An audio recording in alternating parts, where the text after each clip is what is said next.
Sahabat-sahabat Kristus, suatu sukacita besar di surga kita dapat berjumpa dalam saat teduh hari ini. Bagian Alkitab yang akan menjadi bacaan kita terambil dari kitab 1 Raja-Raja pasal 19 ayat 1 sampai 18 yang berbunyi 1 Raja-Raja pasal 19. Elia ke Gunung Horeb.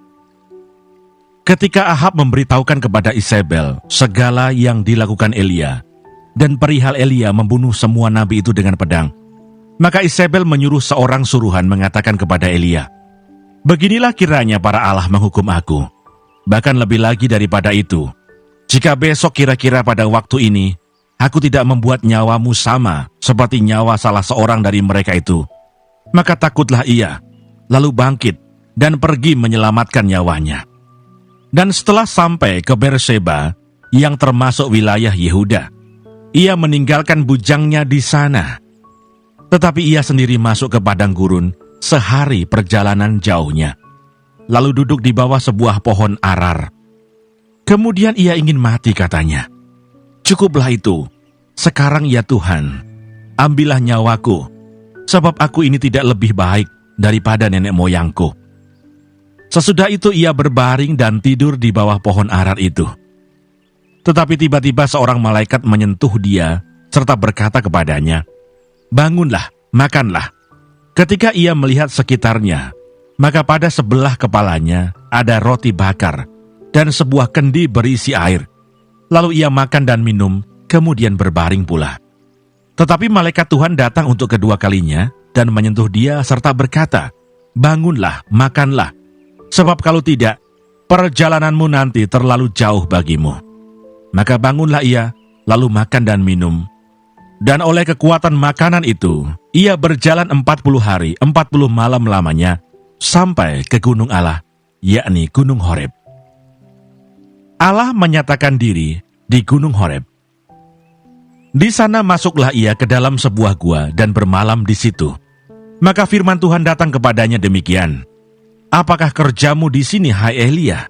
Jawabnya, "Aku bekerja segiat-giatnya bagi Tuhan, Allah semesta alam, karena orang Israel meninggalkan perjanjianmu, meruntuhkan mesbah-mesbahmu, dan membunuh nabi-nabimu dengan pedang. Hanya aku seorang dirilah yang masih hidup, dan mereka ingin mencabut nyawaku." Lalu firman-Nya, "Keluarlah dan berdiri di atas gunung itu di hadapan Tuhan." Maka Tuhan lalu, angin besar dan kuat yang membelah gunung-gunung dan memecahkan bukit-bukit batu, mendahului Tuhan. Tetapi tidak ada Tuhan dalam angin itu. Dan sesudah angin itu datanglah gempa, tetapi tidak ada Tuhan dalam gempa itu. Dan sesudah gempa itu datanglah api, tetapi tidak ada Tuhan dalam api itu. Dan sesudah api itu datanglah bunyi angin sepoi-sepoi basah. Segera sesudah Elia mendengarnya, ia menyelubungi mukanya dengan jubahnya, lalu pergi keluar dan berdiri di pintu gua itu. Maka datanglah suara kepadanya yang berbunyi, "Apakah kerjamu di sini, hai Elia?" Jawabnya, "Aku bekerja segiat-giatnya bagi Tuhan, Allah semesta alam, karena orang Israel meninggalkan perjanjianmu, meruntuhkan mesbah-mesbahmu, dan membunuh nabi-nabimu dengan pedang. Hanya aku seorang dirilah yang masih hidup, dan mereka ingin mencabut nyawaku." Firman Tuhan kepadanya, "Pergilah, kembalilah ke jalanmu melalui padang gurun ke Damsyik, dan setelah engkau sampai, engkau harus mengurapi Hazael menjadi raja atas Aram. Juga Yehu, cucu Nimsi, haruslah kau urapi menjadi raja atas Israel. Dan Elisa bin Safat dari Abel Mehola harus kau urapi menjadi nabi menggantikan engkau. Maka siapa yang terluput dari pedang Hazael akan dibunuh oleh Yehu, dan siapa yang terluput dari pedang Yehu akan dibunuh oleh Elisa. Tetapi aku akan meninggalkan 7.000 orang di Israel, yakni semua orang yang tidak sujud menyembah Baal dan yang mulutnya tidak mencium dia." Sahabat-sahabat Kristus, ayat hafalan yang akan menjadi perenungan khusus kita hari ini terambil dari kitab 1 Raja-Raja pasal 19 ayat 5b yang berbunyi, tetapi tiba-tiba seorang malaikat menyentuh dia serta berkata, "Bangunlah, makanlah." Sahabat-sahabat Kristus, kita akan merenungkan nats ini di bawah tema Sahabat bagi yang lelah. Sahabat-sahabat Kristus, di tengah dunia yang bergerak makin cepat, angka penderita depresi juga makin meningkat. Depresi adalah kelelahan mental yang disebabkan oleh tekanan hidup terus-menerus. Depresi menjadikan seseorang mengalami perubahan negatif dalam pikiran, suasana hati, dan tingkah laku. Banyak orang yang tidak mampu melewati kelelahan panjang pada masa depresi ini, lalu memilih untuk mengakhiri hidup. Statistik WHO menyatakan bahwa depresi merenggut lebih dari 850.000 jiwa setiap tahun.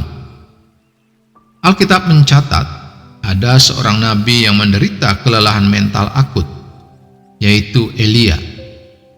Alih-alih berada dalam euforia kemenangan setelah menaklukkan 450 nabi Baal di Gunung Karmel, Elia malahan terpuruk dan ingin mati setelah mendapat ancaman dari permaisuri Raja Ahab, Isabel.